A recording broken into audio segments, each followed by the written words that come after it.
avoka nanga Yesu yoleyo nelakanga ofanda pembeni ya papa okata makambo nanga. Une autre question, je crois que c'est notre bien-aimée, ma jeune fille que j'aime beaucoup en Italie.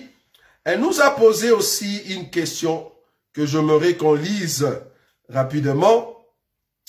Où est-ce que j'ai mis ça? Je veux le prendre. Elle nous a posé une question très importante. Elle a dit ceci. J'ai une autre question. Pourquoi nous, le Fils de Dieu, pourquoi nous, le Fils de Dieu, nous étions avec Dieu dans l'éternité, le Seigneur a voulu que nous venions sur la terre. Pourquoi il a voulu que nous venions tous? Pourquoi il a voulu que nous vivions, que nous subissions tout ce que nous sommes en train de vivre, c'est-à-dire la persécution, tout ça, aujourd'hui, pouvez-vous nous expliquer cela? Ça va? D'abord, il faut comprendre que un enfant de Dieu, comme nous le disons, nous sommes venus de l'éternité, nous allons rentrer à l'éternité. Parce que tu ne peux pas rentrer dans une maison si tu ne viens pas de cette maison-là.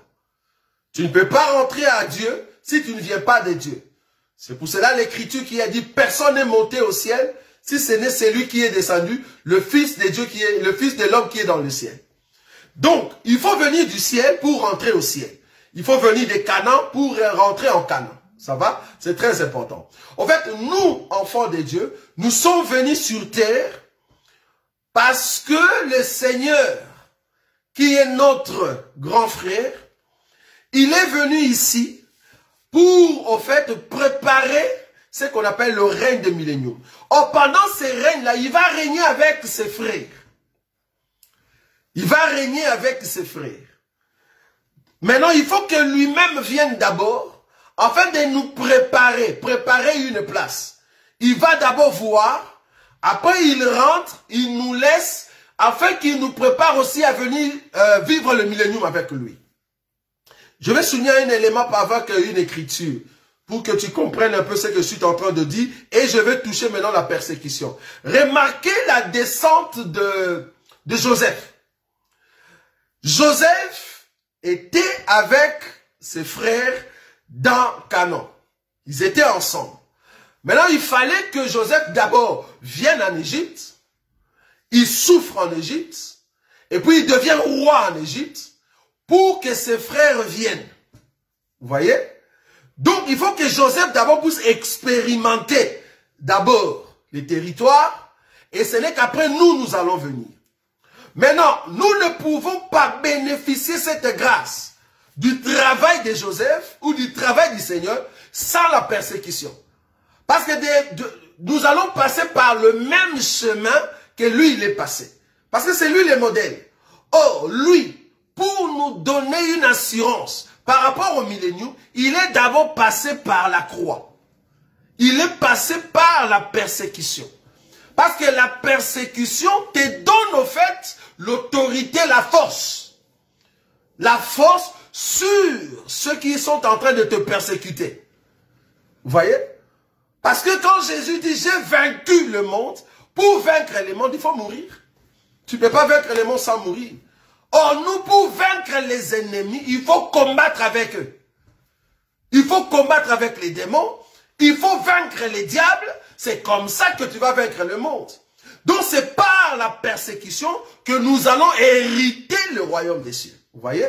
Donc, ce que Dieu a préparé, c'est parce qu'il nous voulait. Il voulait que nous, ses enfants, nous puissions aller à la maturité. Or, la maturité vient par la persécution. Je vais prendre une écriture, j'espère que je vais le trouver. Une écriture très importante que j'aime beaucoup. C'est dans les livres de Job. Job, je vais prendre une écriture. Tu vas comprendre cette pensée que nous aimons élever ici. Je suis dans le livre de Job. Alors, je vais prendre quelle écriture? Que le Seigneur nous aide. Que le Seigneur nous aide. Voilà. Alors, je vais prendre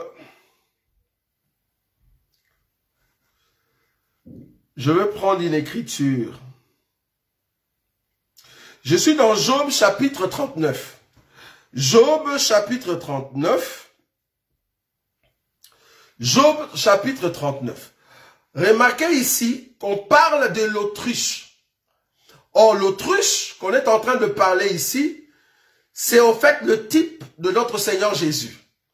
La Bible dit ceci. Job chapitre 39, le verset 13. On parle de l'autruche. Regarde ce que l'autruche va faire. Ce que l'autruche va faire ici, c'est ce que Dieu a fait avec nous, ses enfants.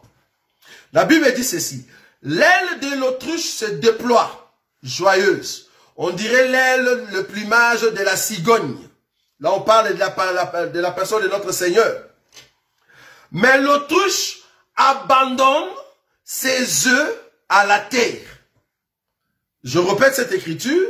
Mais l'autruche abandonne ses œufs à la terre et les fait chauffer sur la poussière. Donc il a pris ses œufs, les entrailles, les choses qui viennent de lui-même, il va venir les poser sur la terre ou dans la terre et il permet qu'il y ait la chaleur pour chauffer ces œufs-là, mais dans la poussière. Or, chauffer les œufs, amener le soleil, ça c'est la persécution. Ça c'est la persécution.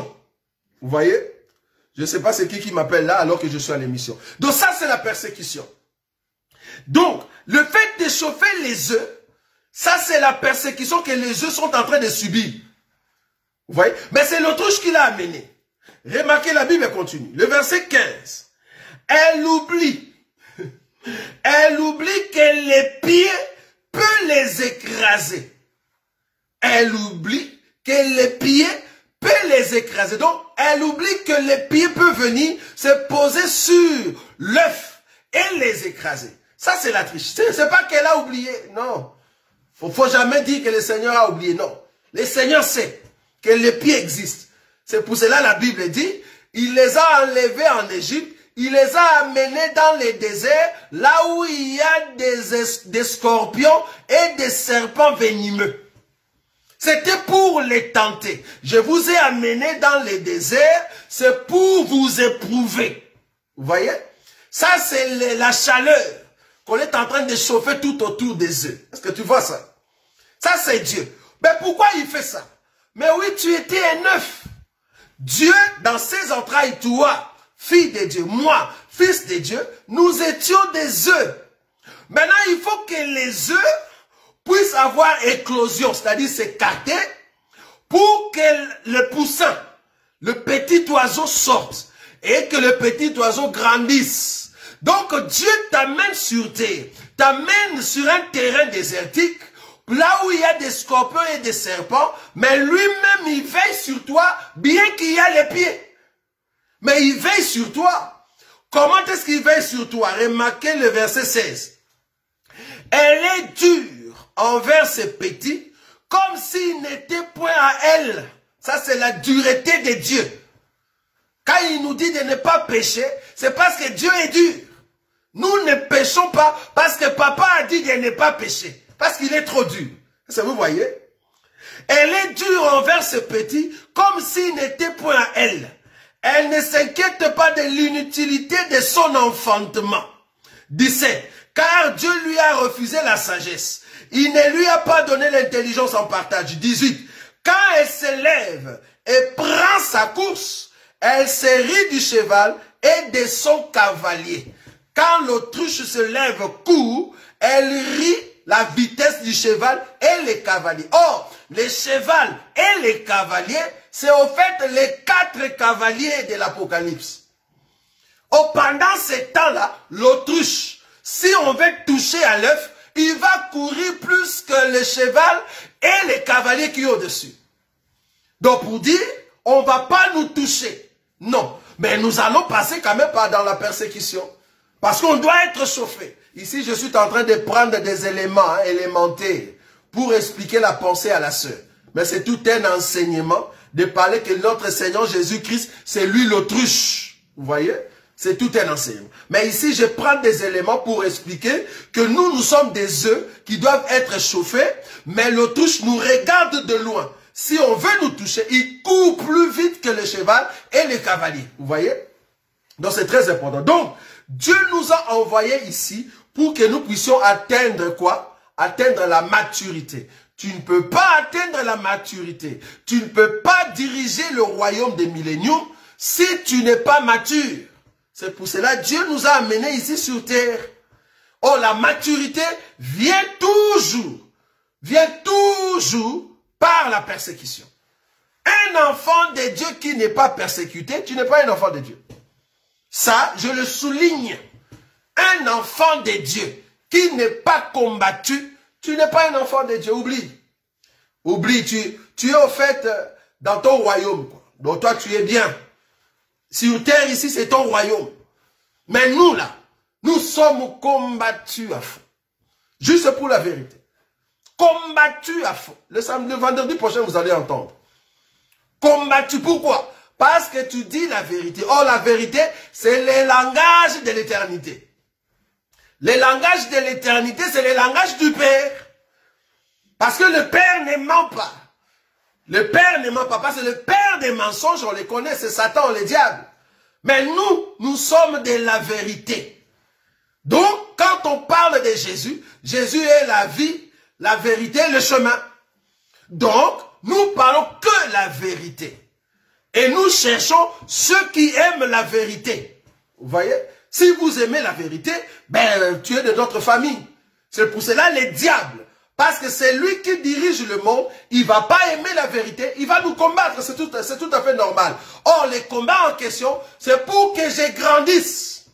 J'ai la maturité, j'ai la position. Parce que je ne peux pas voler si je n'ai pas la maturité. Dieu ne viendra pas chercher des bébés spirituels, non. Le Seigneur viendra chercher ceux qui sont matures dans la parole de Dieu. Ça va, ma sœur?